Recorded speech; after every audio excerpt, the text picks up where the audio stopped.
Hey everybody, Mobius1 here, bringing you another Star Wars Galaxies emulator video. Today we're going to be talking about the basics of creating and managing a player city. This is actually, it can kind of be considered a politician guide. So maybe I'll name the video that. It's basically a politician guide, because how do you manage a player city? Well, you have to be a politician. So, politician is actually a profession. It's considered a starting profession. You see it's above this line here in the profession list. But interestingly enough, it is a profession that doesn't require any skill points. So, anybody can pick up the entire politician profession and have it completely independent or have no impact on the number of skill points that you have to put into your combat professions, or crafting or entertainer professions for that matter. So, to become a novice politician, you have to visit a capital. I think like Bestine is one on Tatooine. You have, Coronet on Corellia, and I don't actually know what the capital, I guess it's Theed? It would have to be Theed, right, on Naboo? To be honest with you, I'm not 100% sure on that, but Bestine on Tatooine and Coronet on Corellia, there are specific capital buildings that you visit that have politician trainers, or I guess if you can find another player city with a politician trainer, you can use that too. All you have to do is talk to them and pay them the standard like NPC trainer fee to pick up novice politician. Once you have novice politician, let's take a look at the politician tree. We're probably going to be referencing this quite a bit. The main ability that you get from novice politician is the ability to place a city hall. Now, I'm standing here in front of our Tatooine City Hall on lock. This is, again, my city university campus on lock that you guys have probably seen me standing in multiple videos of mine. So, there are 3 City Hall types. Just like there are different housing types in the game, you have a Tatooine City Hall, you have a Corellian City Hall, and you have a Naboo City Hall. And by examining the deed, it will tell you what planets you can place those City Halls on. It's the same as it would be for any other house. All 3 of them can be placed on Dantooine. The rest of them have like their main planet and 1 or 2 secondary planets that you can place on.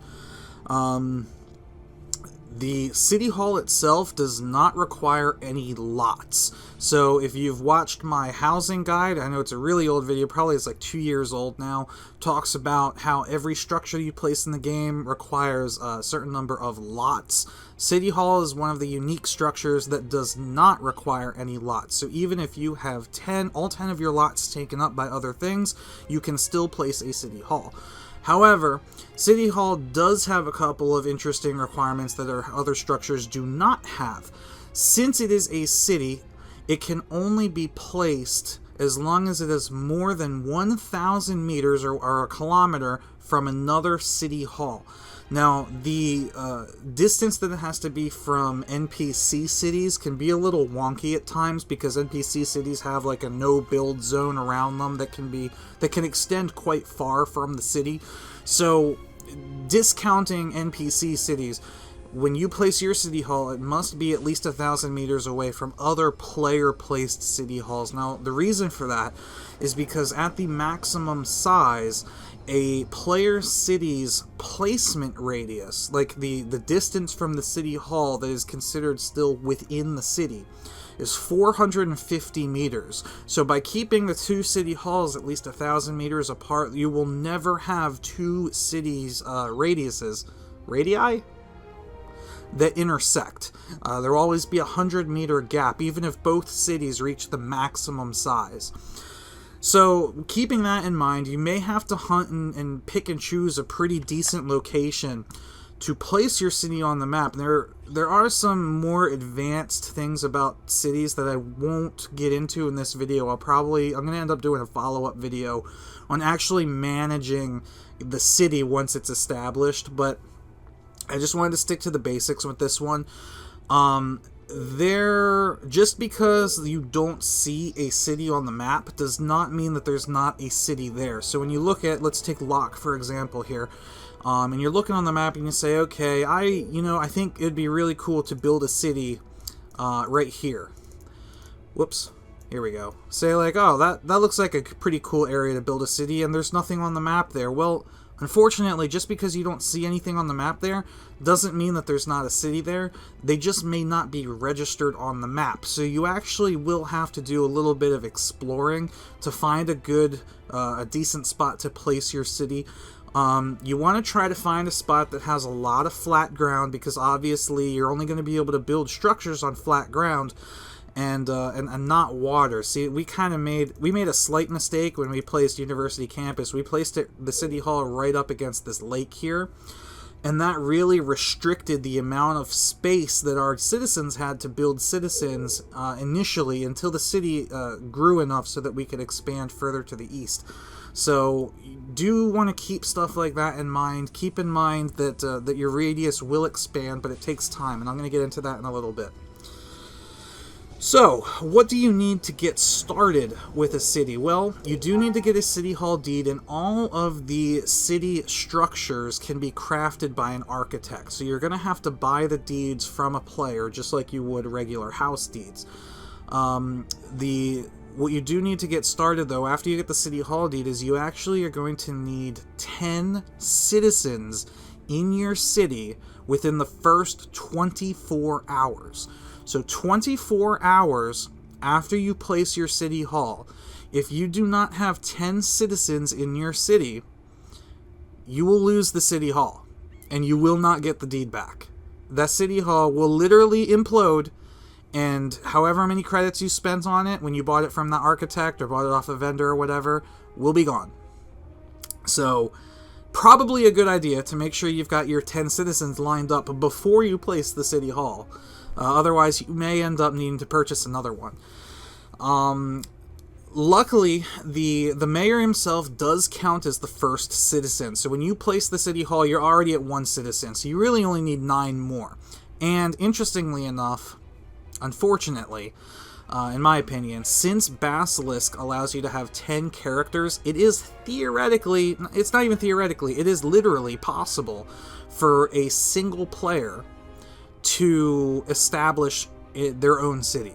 By using all 10 of your character slots, if you have one of them place a city hall and have the other 9 each place a house within the city limits and declare residence, that one player basically has an entire city to themselves. And I think that's a little bit broken because there are some limits as to how many cities can be on a different planet. Let's hit on that real quick.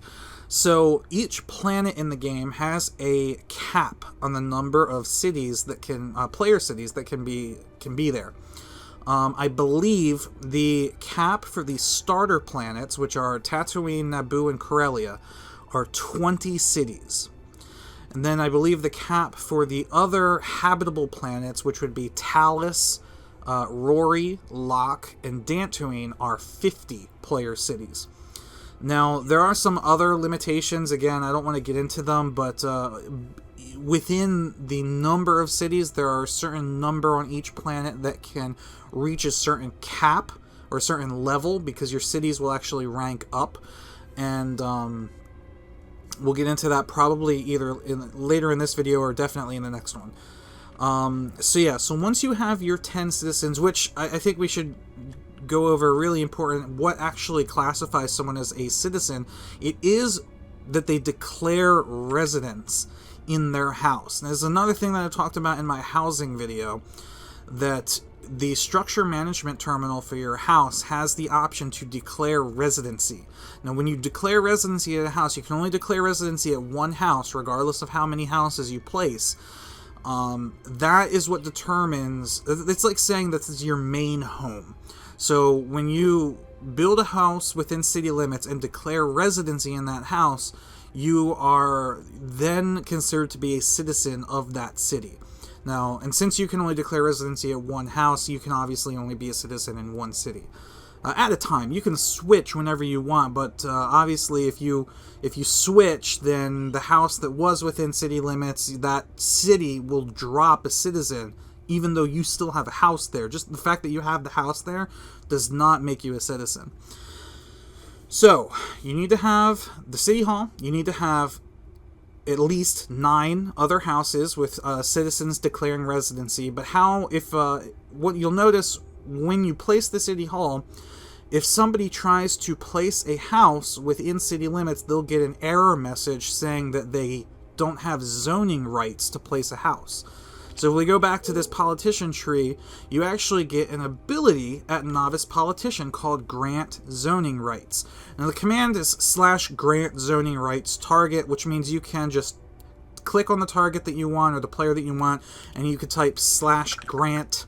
That's all you need to type. You don't need to type the whole command. You don't need to put it on a toolbar or anything. And what that does is that allows that player to place structures within city limits for 24 hours. Now, if you're like us, and I think a lot of cities actually, if you don't want somebody to be able to place stuff in the city for the full 24 hours, you can use the same ability, grant zoning rights, on somebody who's already been granted zoning rights, and it will revoke the zoning rights. There is no revoke zoning rights command. It's just the same grant a second time revokes it. So let's see. What do we have after that? Manage taxes. We're not going to get into taxes in this video.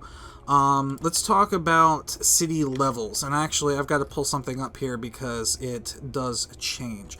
So cities go through 5 different ranks. The basic rank, the rank that you're going to have when you first start, is an outpost. And an outpost requires 10 citizens. Like I said, if you don't have 10 citizens within that first 24 hours, your city will implode and it will be gone. But anytime, as long as you have 10, you're fine. You're considered an outpost, and the maximum radius that is considered within the city from City Hall is going to be 150 meters. Now, once you pass the 20 citizen mark, actually, let's talk about how cities level up. So, like I said, you have 24 hours to get 10, but when you place the City Hall, a 7-day timer is going to start. And the 7-day timer is really the more important one, because the 7-day timer is considered your city's, I don't know what you would call it, a cycle? A level up cycle, a ranking cycle. But basically, every 7 days from the moment you place your city hall, your city is going to do a couple things. One, it's going to do a citizen check to see how many citizens you have. If you have enough citizens to maintain your current rank, you'll stay the same. If you've gained enough citizens to go up a rank, you'll go up a rank, assuming there's enough open slots on that planet for that rank of a city. Or if you've lost citizens, your city can actually go down a rank. You're also going to, your city's maintenance is going to be paid from the city treasury, which again we'll talk about later. And I think there's an election, but we'll talk about the elections in a little bit too. So the second rank requires 20 citizens, and it is a village. And if you hit village, your city radius will actually expand 50 meters to 200 total. All right. After that, the rank requirements kind of jump a little bit more. So it goes from 10 to 20. After 20 is 35. 35 citizens make a township, and your radius expands another 100 meters to 300. Now, I'm pretty sure any city in the game, any player city, can reach rank 3. As you hit these different ranks, you also unlock different civic structures that you can place. And these kind of depend on what skills the politician has, which we haven't even talked about how to level up these skills yet, but we'll get there.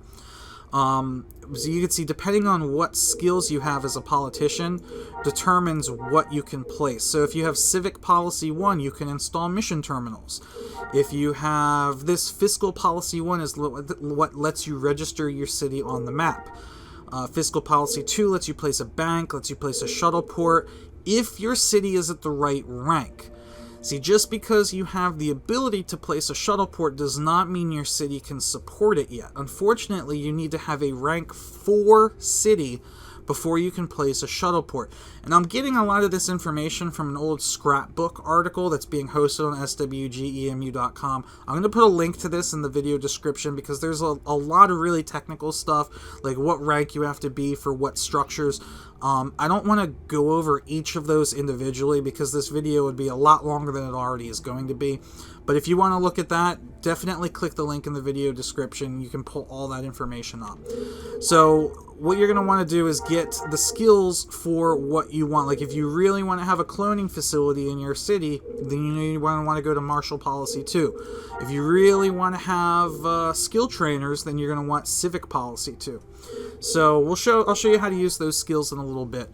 But so the rank 3 requirement is 35. Rank 4 to get the shuttle port is 55, and that also increases your city radius another 100 meters to 400.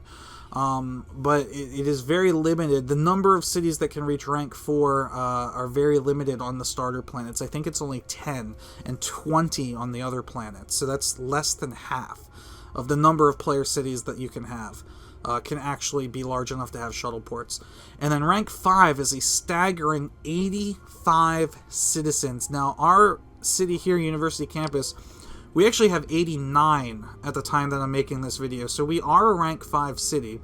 You can see we have pretty much all of the city civic structures. We have a shuttle port, a garage, cloning facility. Over here we have a bank. So we've got a lot of like the typical stuff that you would find in a regular city. But I will make one more note on placing those structures is everything that you place, even these fountains and braziers and stuff, they all the decorations that you place in the city actually increase your city maintenance that has to be paid every week. But I think we'll talk more about city maintenance and taxes in the next video. But that's like the... Oh, and the election. So let's talk about the election. This is really the last important thing that I want to cover in this video. So in the City Hall, and our City Hall is very underwhelmingly decorated. We've got very basic stuff. But the City Hall will have a couple things. You have a city voting terminal in here. I think in here... Yes, and here's the structure management terminal for the City Hall itself. And then in here is the city management terminal. Now, we're not really going to concern ourselves with that one in this video, but right now let's talk about the city voting terminal. So what you're going to want to do, especially the mayor who places the City Hall, when you place the City Hall, you're going to want to come in here, go to mayoral race, and register to run. Unfortunately, I can't even show you this because this is the final week of voting. So, but basically, I believe the voting is on a... Someone's going to have to comment, and I'll put an annotation. It's either a 2-week or a 3-week cycle. I think... I don't know. Somebody let me know. I guess I could look and see real quick. Okay, yeah, it's 3 weeks. So every 3 weeks is when the election is held. I haven't had to worry about this in a while because I've been Master Politician for a while. So when you register to run, the first election is going to take place 3 weeks after you place the City Hall.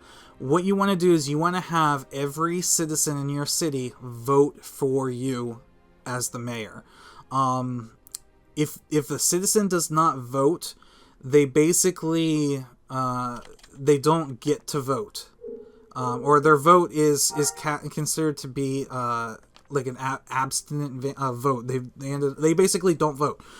But the reason you want every citizen to vote is because at the end of that 3 weeks, every vote that you've received, I think even if you don't win the race, like if you have several mayors running for a race and only one of them can win, obviously.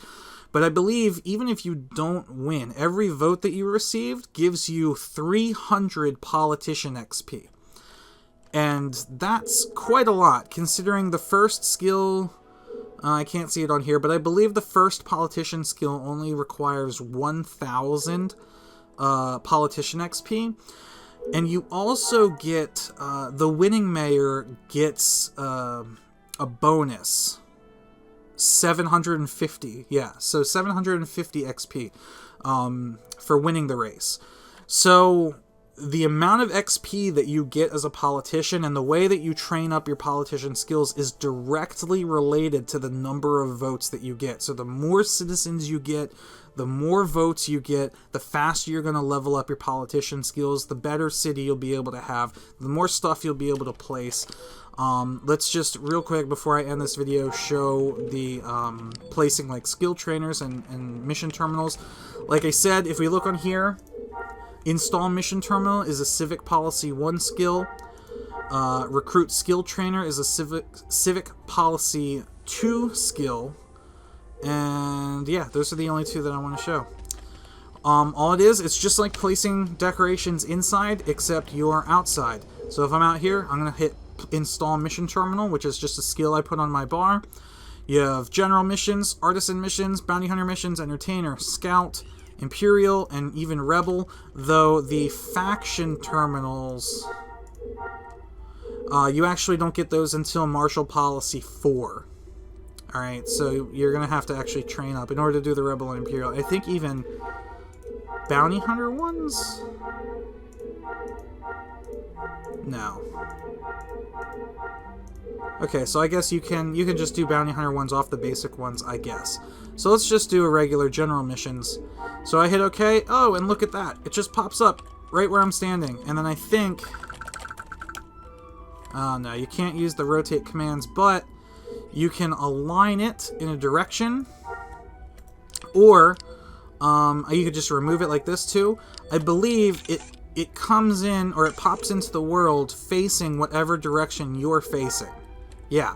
So see, if you want it to be angled or something like that, all you have to do is line your character up facing the direction that you want it to face, and it will be facing that direction. Excuse me.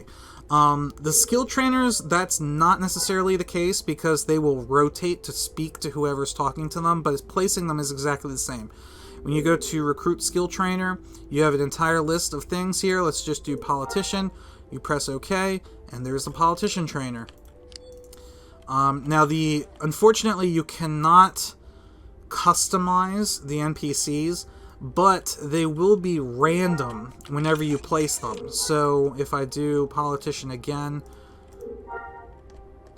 now it's a girl. And they do have several preset... I keep opening my inventory. They have several preset NPCs that it will cycle through, so there's the same one. Let's just do, like, architect. Some girl in rags. Moncal. I think there's 3. Girl in rags again. Maybe there's only 2. I don't remember. Moncalian. But you guys get the idea. Moncalian. So maybe there's only 2 different variations of each trainer. 2 or 3. So I guess just cycle until you get the one that you want, and then it might change on server restart. I don't remember. But they all work the same. Now, unfortunately, you will not have enough...